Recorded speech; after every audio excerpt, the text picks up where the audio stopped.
Hello friends, എല്ലാവർക്കും നമസ്കാരം. അങ്ങനെ കാത്തിരിപ്പിന് വിരാമം ഇട്ടുണ്ട്. നമ്മുടെ അല്ലു അർജുൻ നായകനായിട്ട് എത്തിയിട്ടുണ്ടെന്ന പുഷ്പ ടു ദി റൂൾ എന്ന് പറയുന്ന സിനിമയുടെ ഒരു ഗംഭീര ട്രെയിലർ ഇന്ന് പുറത്തു വന്നിട്ടുണ്ടായിരുന്നു. അതായത് ഇന്നലെ വൈകുന്നേരത്തോടുകൂടി പുറത്തു വന്നിട്ടുണ്ടായിരുന്നു. മലയാളത്തിൽ ചിത്രത്തിൻ്റെ ട്രെയിലർ വരാൻ കുറച്ച് വൈകിയെങ്കിലും തെലുങ്ക്, തമിഴ്, അതോടൊപ്പം ഹിന്ദി തുടങ്ങിയ ഭാഷകളുള്ള ട്രെയിലറുകളൊക്കെ നിമിഷ നേരം കൊണ്ട് തന്നെ അങ്ങോട്ട് കത്തിക്കയറുന്ന ഒരു കാഴ്ചയാണ് കാണാൻ സാധിച്ചിട്ടുള്ളത്. അതൊക്കെയാണ് ചിത്രം റെക്കോർഡിന്മേൽ റെക്കോർഡ് സൃഷ്ടിക്കുന്ന ഉറപ്പാണ്. സുകുമാർ തന്നെയാണ് ഈ ഒരു സിനിമ അണിയിച്ചൊരുക്കുന്നത്. നമ്മുടെ കങ്കുവയുടെ നമ്മുടെ സൂര്യനെ പോലെ തന്നെയാണ് കേട്ടോ. അതായത് ഏകദേശം ഒരു പുഷ്പയ്ക്ക് ശേഷം, അതായത് ഏകദേശം ഒരു 2.5 വർഷത്തെ ഗ്യാപ്പിന് ശേഷമാണ് ഒരു അല്ലു അർജുൻ ചിത്രവും തിയേറ്ററിലോട്ട് എത്താൻ പോകുന്നത്. അതുകൊണ്ട് തന്നെ പ്രേക്ഷകർ എത്രത്തോളം ഈ ഒരു സിനിമ, അതായത് ട്രെയിലർ കാണുന്ന പ്രതീക്ഷകളൊന്നും തന്നെ തിയേറ്ററിൽ സംഭവിക്കാൻ സാധ്യതയില്ല. എന്നാലും നമുക്ക് നേരെ ട്രെയിലർ ജസ്റ്റ് ഒന്ന് പരിശോധിക്കാം.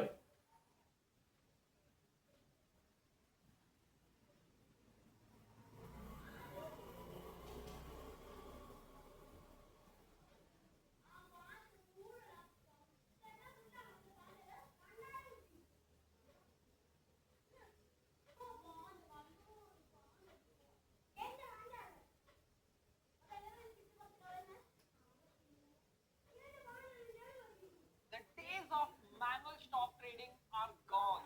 In the next 5 years, AI will make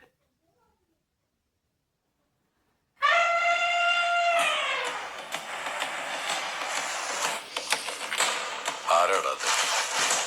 പണം ഒരു പ്രശ്നമല്ല, പവറിനെ പേടിയില്ല. അവന്റെ ഉള്ളിൽ എന്തോ തട്ടിയിട്ടുണ്ട്. പുഷ്പ, ढाई अक्षर, नाम छोटा है लेकिन साउंड बहुत बड़ा. പുഷ്പ എന്നത് ഒരു പേരല്ല, പുഷ്പ ഒരു ബ്രാൻഡാ. ഇപ്പൊ ബ്രാൻഡായി.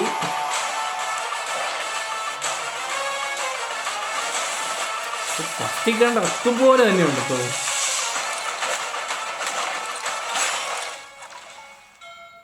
ശ്രീവല്ലി എന്റെ ഭാര്യയാ. ഭർത്താവ് ഭാര്യയുടെ വാക്ക് കേട്ട എന്താ ഉണ്ടാവാന്ന് അയാൾക്ക് ഞാൻ കാണിച്ചു കൊടുക്കണം.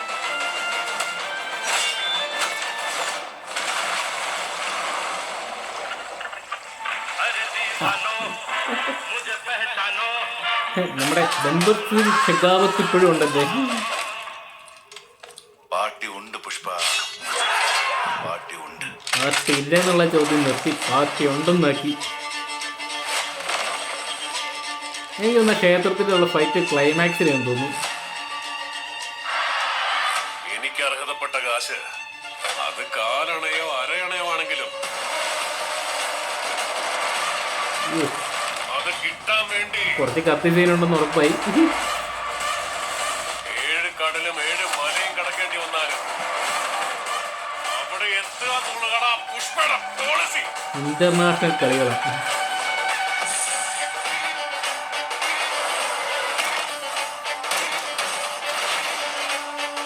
എന്താണെങ്കിലും ഫഹദ് ബാസിലും അല്ലു അർജുനും നേരത്തെ നേരമുണ്ട്.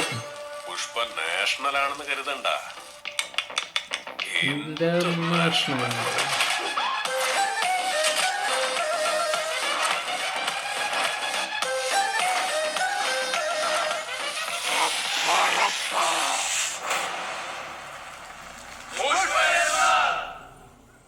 ഫയറാണല്ലേ? ഫയർ എന്നല്ലേ? Wild fire. ഏടാ മോനെ, പൊളി സാധനം. ഒരു രക്ഷയിലാട്ടോ. ഡിസംബർ മാസം 5-ാം തീയതി എന്തൊക്കെ പറഞ്ഞാലും തിയേറ്ററുകൾ ഒരു ഉത്സവം തന്നെ തീർക്കും. കങ്കുവ എന്തായെന്നൊന്നും നമ്മൾ നോക്കണ്ട. പ്രേക്ഷകർ എന്ത് ആഗ്രഹിക്കുന്നു അത് തന്നെ അല്ലു അർജുൻ ആരാധകർക്ക് കൊടുക്കുന്നു ഉറപ്പാകുന്ന രീതിയിലുള്ളൊരു എന്താ പറയുക ഗംഭീര ട്രെയിലർ തന്നെ നമുക്കിന്ന് കാണാൻ സാധിച്ചിട്ടുണ്ട്. എന്തൊക്കെയും വളരെയധികം ഹാപ്പിയാണ് കേട്ടോ. നമ്മൾ എന്താ പറയുക എക്സ്പെക്റ്റ് ചെയ്തതിലും അപ്പുറമുണ്ട് ട്രെയിലർ പുറത്ത് വന്നതിന് ശേഷം. അവിടെ പിന്നെ നമ്മുടെ എന്താ പറയുക ഫഹദ് ബാസിലുമായിട്ടുള്ള രംഗങ്ങളൊക്കെ ട്രെയിലറിനകത്ത് നല്ല രീതിയിൽ തന്നെ എടുത്ത് കാണിച്ചിട്ടുണ്ട്. അതുപോലെ രശ്മിക മന്ദാനയുടെ സീനൊക്കെ എടുത്തിട്ടുണ്ട്. DSPയുടെ തന്നെയാണ് മ്യൂസിക്. കങ്കുവയും DSP തന്നെയായിരുന്നു. കുറച്ച് സാമ്യതകളൊക്കെ ഉണ്ടെങ്കിലും അതുപോലെ ആകരുതെന്നാണ് എൻ്റെ പ്രാർത്ഥന. കാരണം കങ്കുവ അടപടലം മൂഞ്ചിയിരിക്കുന്ന സ്ഥിതിക്ക് ഇനി നമുക്കാകെ പ്രതീക്ഷ വെക്കാൻ ഈ ഒരു വർഷത്തെ ഒരു പ്രതീക്ഷയുള്ള ചിത്രം എന്ന് പറയാനും പുഷ്പ 2 മാത്രമേ ഉള്ളൂ. അങ്ങനെ എന്തൊക്കെ പറഞ്ഞാൽ പുഷ്പ ബ്രാൻഡ് ഇൻ്റർനാഷണൽ കളികളൊക്കെ ആയിട്ട് വൈൽഡ് ഫയറൊക്കെ ആയിട്ട് ഡിസംബർ 5 തീയതി പൊളിക്കേണ്ടതെന്ന് നമുക്ക് കരുതാം. അപ്പോൾ പുഷ്പ 2 എന്ന് പറയുന്ന സിനിമയുടെ ട്രെയിലർ നിങ്ങൾ കണ്ടിട്ടുണ്ടെങ്കിൽ ട്രെയിലറിനെ കുറിച്ച് നിങ്ങളുടെ വേറെ അഭിപ്രായം നമ്മുടെ കമൻറ്റ് ബോക്സിൽ നിന്ന് പങ്കുവെക്കണം കേട്ടോ. അപ്പോൾ വീഡിയോ ഇഷ്ടപ്പെട്ടെന്ന് കരുതുന്നു. വീഡിയോ ഇഷ്ടപ്പെട്ടെങ്കിൽ ചാനൽ ലൈക്ക് ചെയ്യാനും സബ്സ്ക്രൈബ് ചെയ്യാനും മറക്കണ്ട. താങ്ക്